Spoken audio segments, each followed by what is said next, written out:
my name is Yvette and welcome to Blossomsandwich Sews. In this episode today, I'm hoping to inspire you to use up some of your fabric scraps or give you some ideas of fun and also useful projects that you could use your scraps for. So I have already worn this shirt in a previous video that I recorded that's actually all about this shirt and how I made it and why I made it, because my original project just didn't work out. So if you want to hear all about that and about this shirt, there is already a video, so I'll try and put in a card.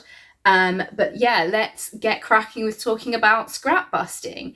So before I show you my scrap busting project ideas that I've got all lined up ready to show you, I'm just going to chat a little bit about how to best manage your scraps. So to start off with, the first thing to bear in mind is how much fabric do you order? So if you already have a project in mind before you order your fabric, that's kind of ideal because then you can order the right amount and not end up with too much left over. So from some shops you can buy in smaller increments as well. I think on Minerva Crafts now you can buy in 10 centimeter increments. So you could buy the exact amount that you know that you need for a certain pattern. So then you could end up with basically no scraps if you're not a big fan of, small projects and you just find having too many scraps annoying. So that's one thing that you could do. Although sometimes you just see a fabric that's really amazing and you're I have to have this, I'm not sure what I'm going to make, but I need it. In which case you I think it's still good to have some kind of idea of what to make, I'll make a dress, and then as you go on you kind of get an idea of how much fabric that would be likely to take. Or if you're really not sure, you could always over order, so you've got enough to make a dress and then maybe a top as well. So I don't really want to be enabling people to buy even more fabric, but that's one way that you can make sure that you get use out of your scraps if you just want to make garments, if you don't want lots of small projects to do. If you know that you're going to have potentially a meter left, then you could make that into another garment. So in terms of garments that you could make, things that are good for scrap busting are tend to be sleeveless tops or camis, just because sleeves can use a surprising amount of fabric, especially with the big puff sleeve trend that's happening at the moment. So those sorts of patterns are quite good to have in your arsenal as potential scrap busters. Another thing about managing your scraps is just to keep them organized. So if you have loads of scraps and you do want to use them, it's more appealing to use them if you know where they are and what they are, if that makes sense.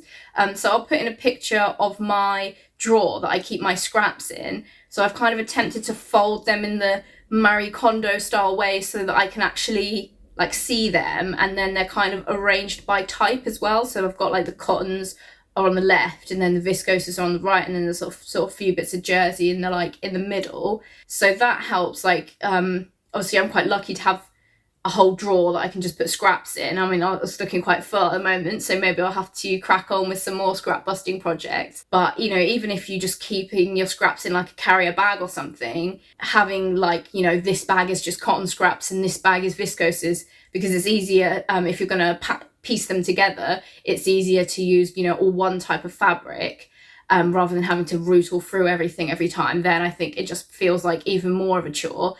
So that's the sort of thing that's easier to do from the outset, rather than to then have to go back and reorganize all your scraps. Yeah, ordering the right amount of fabric, keeping your scraps organized, and then also just you can let go of scraps. You don't have to make something out of everything. On every project there's going to be little scraggly bits from in between that you're not probably going to be able to make into anything without making a significant effort. So you don't need to feel guilty about not using your scraps. You don't have to use any of them if you're not interested in doing it. You can just make something like a closet core poof and just stuff them all in there. I mean, that sort of thing uses a surprisingly large amount of scraps. Or, you know, if you just want, you're just like, no, it's out of my house, you know, you can just put them in a bag and then like donate them to the H&M fabric recycling thing. Like, you know, why not make it fast fashion's problem to deal with leftover fabric, you know? Legitimate thing to do with your scraps. You don't have to keep them, you don't have to use them. But also there are like things that you can make with your scraps. So I don't want you to be like, okay, fine, I'll just bin off all my scraps, don't need to watch the rest of this video. Maybe I should have said that at the end. But yeah, so once you realize that you can sew small bits of fabric together to make larger bits of fabric, then you can basically make anything as if it was like a, you know, a bigger bit of fabric. So yeah, I mean, that probably just seems obvious, but I'm like, for example, I had all these horrible tiny little strips, like really small strips of fabric left over from making masks, and I sewed them together into a peg bag for my mum. So I used this pattern from like a quilting magazine. It turned out quite cute, but just the design of it from the magazine, the like hole is quite low, so you can't put that many pegs in without them sort of spilling out. But anyway, that's sort of by the by. It was a good use of those scraps, and they all sort of go together quite well. So yeah, another thing that I forgot to mention was considering about the type of fabric that you, like scraps that you keep. Personally, I find cotton scraps much more useful. I've done a lot more with my cotton scraps than with like viscose scraps, for example, just because cotton lends itself to making these types of projects that I'm keep teasing that I'm going to show you about. Cotton is like a nice fabric to work with as well, so it's definitely worth keeping some cotton scraps if you like to sew garments with cotton. So let's get on and I'll tell you about things that I've made with my scraps. So my number one thing that I would definitely recommend is a tailor's ham. So there are tutorials for this. I think there's probably a Tilly and the buttons tutorial that I've seen, but I just sort of drafted my own like size and shape of how I wanted it. So you can make it any size you want. If you want a little baby one, if you want a giant one for some reason, yeah, so you can do that. So I just sew together these are all from different fat quarters. So if I'd like cared and thought about it, I would have like lined them up at the side, but I was just like, I need a tailor's ham, let's make one. So I just used scraps of fat quarters, sewed them together, and then there's another layer inside just to keep it really secure. And then I stuffed it with fabric scraps as well, like little ones just cut up small and really shoved in there. So this is like, I can't remember, I did weigh it at one point. I'll put in a picture of how much it weighs. But this you know consumed quite a lot of scraps, and then I just sort of like hand sewed the bottom, and I use this as my normal tailor's ham. I use this in every single thing that I sew. So this is like, if you need a tailor's ham, scrap bust it. Like, this is great. And I did also a sausage as well. So this is really useful for pressing sleeves or like cuffs on sleeves. So that's mostly what I use this for. So yeah, these are a good scrap buster. And then, you know, you don't even need a scrap the size of the pattern piece because you can just sew them together. So this has got like, as with this one, it's got like a lining layer inside as well, just to keep it all secure, because you do have to stuff the scraps in really tight to get it nice and firm. But it is quite it's quite satisfying, this. I quite enjoy patting it. Anyway, so tailor's hams is my number one favourite. And then next up is this mat that I made for my sewing machine. So I followed a tutorial for this. So you can, I'll put a link for it down below. So it's just a sort of square mat. And then it's got these sort of pockets in the front. And then I've used like, I've done a binding. It's not like cut on the bias or anything, but it's just sewn over the edge. So this is a Lady McElroy cotton lawn, just a scrap of it, but it means that now I get to look at this amazing fabric every time I sew. And then these other ones down the bottom are sort of little bits from fat quarters, and then I put also a Kylie and the Machine handmade label on it. So this sort of sits on my table, and then my sewing machine sits on top, and then these pockets kind of hang down, and then I've got, you know, all the stuff that one might need, like tape measure, got my seam ripper to hand, always need that. If you've seen my previous videos, you know that often I resort to the seam ripper, and then, you know, paper, scissors, rotary cutter, pens, seam gauge, and then this one has got little clips in, you know, these clips that you can use instead of pins. So I can just take them off and then just sort of shove them straight into here. Or you could use one of the pockets as like a thread catcher if you wanted to. I've got my snips in here as well. So this is another thing that I use every time I sew. It's just sort of part of my sewing station. So at some point I'll do a video about what my sewing setup looks like as well, if you're interested in seeing that. Yeah, so this is another thing that I made. It was really straightforward to make, basically. I think I might have put some batting in it just to give it a bit of bulk, and then I've got like a non-slip mat underneath it, just because my table is like very slippy, so I don't want it to fall off. Like my machine sort of slides around without the mat. But you could use you can get like a fabric that's got little grips on that you can use for the bottom of slippers. So you could use that if you were feeling diligent. But there, so that's my sewing machine mat. So that's my number 2. And then the next thing is to make drawstring bags. So these are super handy. I use this one to keep spare masks in. So, you know, if I don't know, sneeze in my mask or something, I need a clean one, this just sort of lives in my bag, and then they're sort of kept clean by being in this, and they're not, you know, rolling around in the bottom of my bag with all the, you know, I don't know, receipts and cheddars, crumbs and whatever else is in my bag.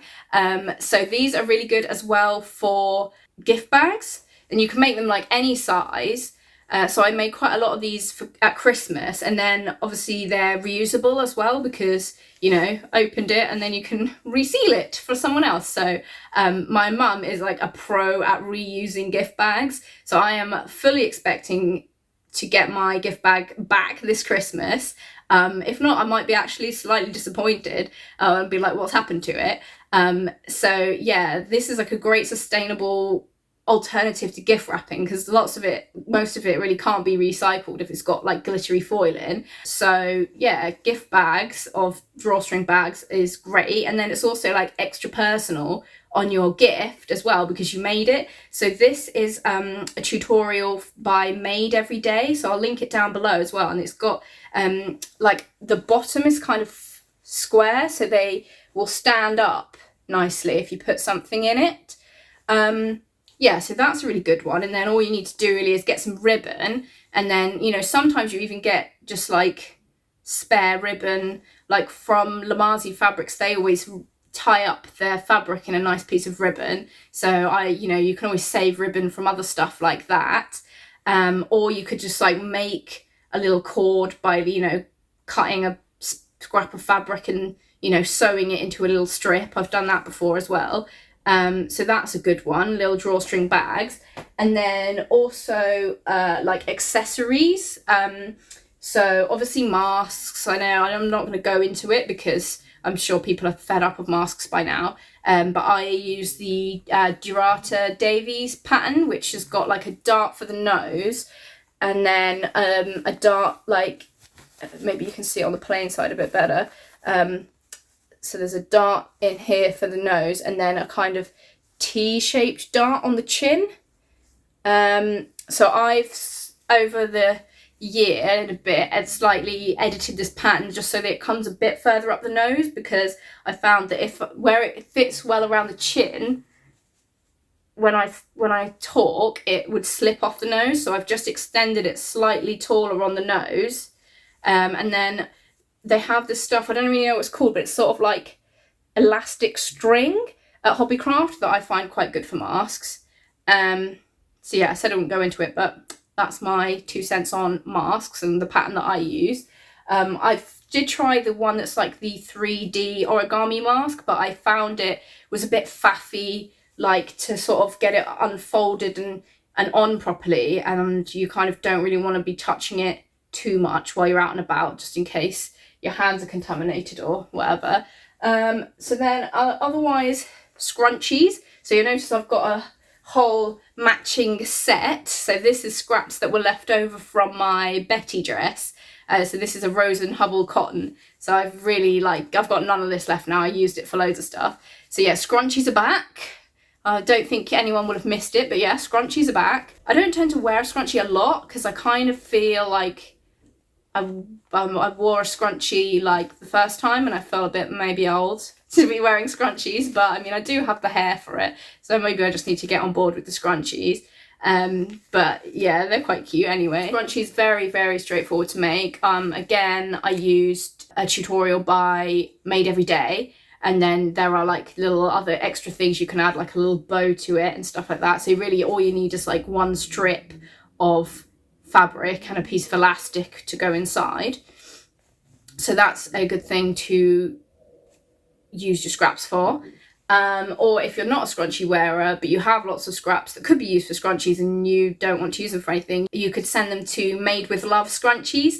So that is a great small business that makes and sells scrunchies. So you could send them a message. I'll link them down below and see if they are interested in taking some fabric off your hands.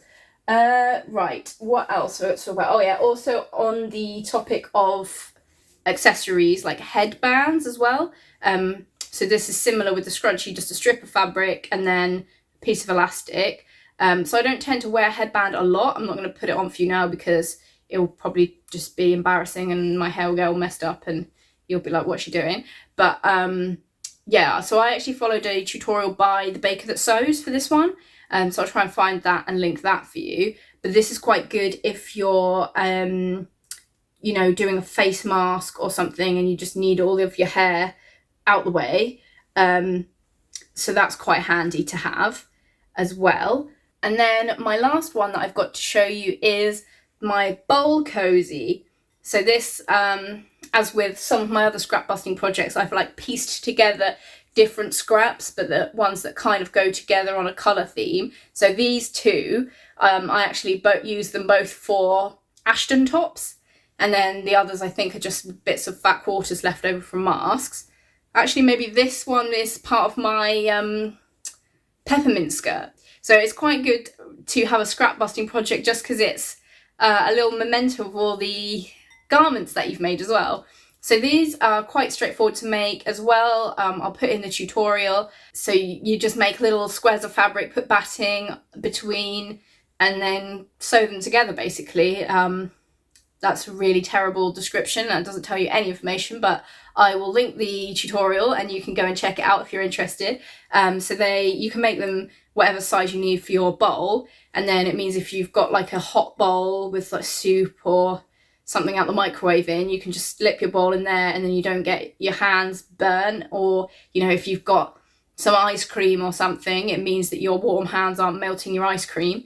Yeah, so use those quite a lot as we tend to eat sitting on the sofa because the dining table is where my sewing is set up largely all the time. So that is all of my woven scrap busting projects that I had to show you today. And then I thought I'd just chat to you briefly about jersey scrap busting projects. So as you may know from watching my stash tour videos and also just generally my makes videos, I don't tend to sew a lot with jersey just because I'm not great at sewing with jersey and I find the finish is not as good as I would like. But if you do end up with jersey scraps, there are a few things you can do with them. So probably one of the more useful ones is to make underwear for yourself or for kids or family members. So there are a few underwear patterns and a lot of those are free as well. So they're worth giving a go even if you're not sure. So there's the Megan Nielsen Acacia pants, and also there's one by Zoe who does Sozo blog. I can't remember what the pants are called, but I'll put a link in. Or you can make kid stuff, because obviously kids are small, so you need smaller bits of fabric. So you might have a scrap that's not big enough to make anything for yourself, but you could make something cute for a kid or a baby. There's patterns like, I think it's by Patterns for Pirates, Teeny Beanie, which is very cute. That you could make, you know, if you've got a friend who's expecting a baby and you've got loads of jersey scraps to get through, you could be like, oh, I've made you a hat for every age of your baby, and they'll be like, wow, incredible, and you'll be like, haha, no more jersey scraps for me. What else could you make with jersey scraps? There are a few like specifically scrap busting patterns as well. I can't think of any off the top of my head, but I've seen a few where you know, the actual, in the instructions of the pattern, it tells you about piecing, you know, piecing different pieces together, or you can just make, you know, like a top with raglan sleeves with different color sleeves, different color body. If, you know, if you've got fabrics that are sort of similar in color and just, or like just tone nicely together. Yep, so that's it from me for scrap busting ideas. So hopefully that's got you inspired. Obviously there's like a whole host of like other things that you can do with scraps. You can do basically anything with scraps, you know, you sew it together into new fabric and then you can do anything. So let me know in the comments what your favorite scrap busting projects are, if you enjoy using them up. It is quite satisfying when you're like, yes, I've used this fabric, I've got the dress I wanted, and now there's like nothing left, and I've got all of these extra accessories as well. So yeah, let me know what you think, and it was great to have you here. Please don't forget to like and subscribe, because that will help more people find my channel. And yeah, thanks for watching, and I'll see you around. Bye!